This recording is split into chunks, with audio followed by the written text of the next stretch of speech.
Calon Tumbal Pesugihan Part 36, Panggilan yang Berbeda. Spray warna apa yang bagus buat di kamarnya Vira, Kira, dan Kalin? Tanya Dinda sambil menatap stok spray yang ada di dalam lemarinya. Semua spray yang ada di dalam lemari lo itu kalau bukan warna biru muda ya abu-abu, Din. Dua warna itu enggak ada yang disukai sama mereka bertiga. Udah, mendingan kita ke pasar Malangbong aja buat beli spray baru untuk mereka, jawab Rini. Dinda pun menghela nafas sambil menutup pintu lemarinya. Ia berbalik dan menatap ke arah Rini dengan wajah lesu. Tapi gue lagi malas jalan, Rin, jujur Dinda dengan imut. Ya udah sana terbang kalau malas jalan, saran Rini. Terbang? Lo kira gue Aladin yang bisa terbang pakai karpet? Suka ngaco deh, omel Dinda. Ya kan elo bilang tadi lagi malas jalan. Gue jelas bakalan menyarankan untuk terbang kalau lo malas jalan. Enggak mungkin kan gue nyaranin elo buat ngesot kayak si suster yang kita temuin di rumah sakit daerah Malang 2 tahun lalu. Rini berupaya menahan tawanya. Enggak usah bahas-bahas setan deh. Nanti sekalinya setannya benar-benar datang, lo bakalan menyesal setengah mati, goda Dinda. Dinda, enggak usah nakut-nakutin, gue tampol nih, ancam Rini sambil menempeli Dinda dan menatap ke arah sekitarnya dengan waspada. Dinda pun tertawa terbahak-bahak saat melihat kepengecutan Rini yang tiba-tiba saja kumat. Mereka berdua sama-sama turun ke bawah untuk bersiap-siap pergi ke pasar Malangbong.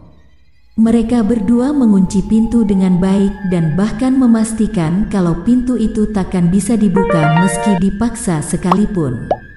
Dinda memang selalu waspada jika sudah menyangkut dengan keamanan rumah. Dia tidak pernah lalai dalam urusan tersebut. Setelah keluar dari rumah, mereka segera berjalan menuju warung tongseng milik Jaya untuk sarapan bubur di sana. Meskipun tadi mereka sudah menyantap nasi goreng, namun belum lengkap rasanya jika mereka tidak menikmati yang manis. Jaya tersenyum senang saat melihat kedatangan Dinda dan Rini pagi itu. Di warung sudah ada beberapa orang yang sedang makan bubur dan beberapa lagi terlihat sedang menunggu bungkusan pesanan mereka. Denny terlihat baru keluar membawa panci berisi bubur yang baru, setelah panci sebelumnya tampak sudah kosong. Assalamualaikum Mang Jaya, Kak Denny, sapa Dinda dan Rini dengan kompak. Waalaikumsalam, jawab Jaya dan Denny dengan senyum yang tampak berseri-seri. Mau pesan apa, Neng? Tanya Jaya. Pesan bubur ketan hitamnya 1 sama bubur kacang hijaunya 1, Mang, jawab Dinda. Kalau begitu tunggu sebentar ya, Mamang bungkus dulu 1 pesanan lagi, ujar Jaya. Iya Mang, santai aja. Kita enggak akan kemana-mana kok sebelum makan bubur di sini. Lagi pula, hari ini niatnya kita cuma mau ke pasar Malangbong aja, buat cari spray, tanggap Rini. Oh begitu, cuma berdua aja ke pasarnya, tanya Denny. Iyalah berdua Kak, mau ngajak siapa lagi coba? Nah di rumah kami saat ini hanya ada aku dan Dinda.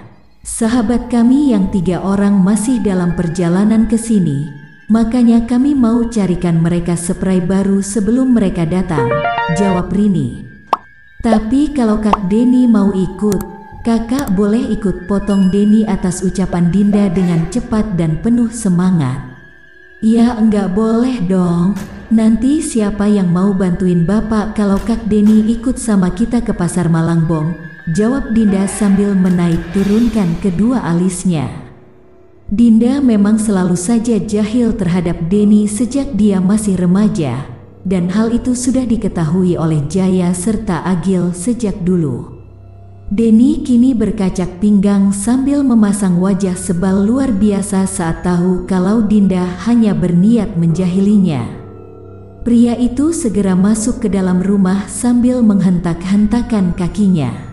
Dinda dan Rini pun tertawa pelan saat melihat tingkah Denny yang sungguh tidak peduli pada usianya yang sudah berkepala 3. Denny tetap saja terkadang seperti anak kecil dan tak segan-segan memperlihatkan tingkahnya tersebut pada orang lain.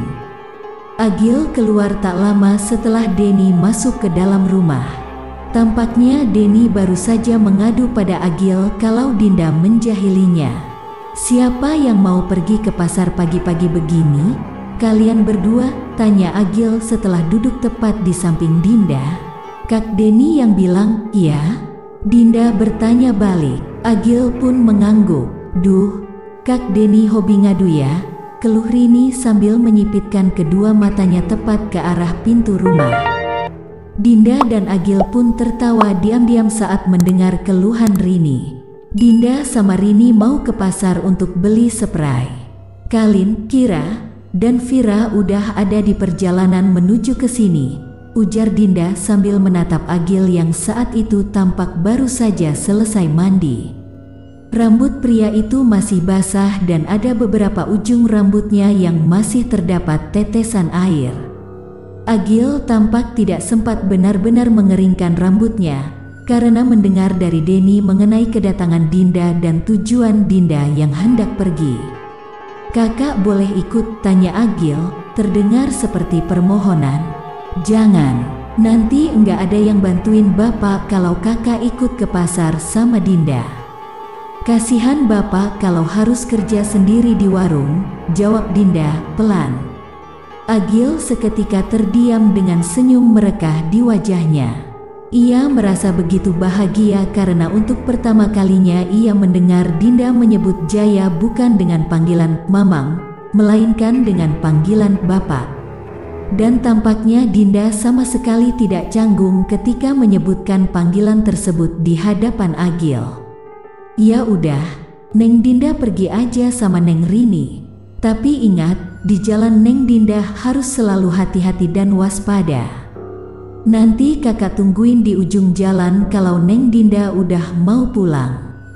Kirim pesan lewat WhatsApp aja ya, biar kakak tahu kalau Neng Dinda udah sementara mau pulang," pesan Agil. Dinda pun mengangguk seraya tersenyum hangat ke arah Agil. Hal itu membuat perasaan Agil semakin bahagia saat menatap senyum hangat tersebut. "Agil, ini buburnya Neng Dinda dan Neng Rini tolong dibawakan," titah Jaya. "Iya, Pak," tanggap Agil dengan cepat. Agil segera membawakan 2 mangkuk bubur untuk Dinda dan Rini. Dinda mencegahnya pergi selama beberapa saat setelah meletakkan mangkuk. Ia mengeluarkan 1 tumpuk kotak makan dari bawah meja dan menyerahkannya pada Agil. "Itu nasi goreng Manado yang tadi Dinda masak untuk Kak Agil, Kak Denny, sama Bapak," bisik Dinda agar Rini tak mendengarnya, karena tadi ia sengaja menyembunyikan kotak makan itu di dalam paper bag yang dibawanya. Hal itu membuat Agil merasa semakin hangat saat berada di sisi Dinda. Perhatian yang tulus dari wanita itu benar-benar memenuhi hidupnya yang begitu hampa selama beberapa tahun belakangan. "Terima kasih ya, Neng. Pasti akan segera kami habiskan nasi gorengnya," balas Agil ikut berbisik. Bersambung. Makin menarik dan penasaran dengan cerita selanjutnya kan? Terus pantengin channel Asal Gawe. Jangan lupa like, komen, subscribe, dan bagikan, serta tonton video lainnya. Salam sehat dan sukses untuk semua.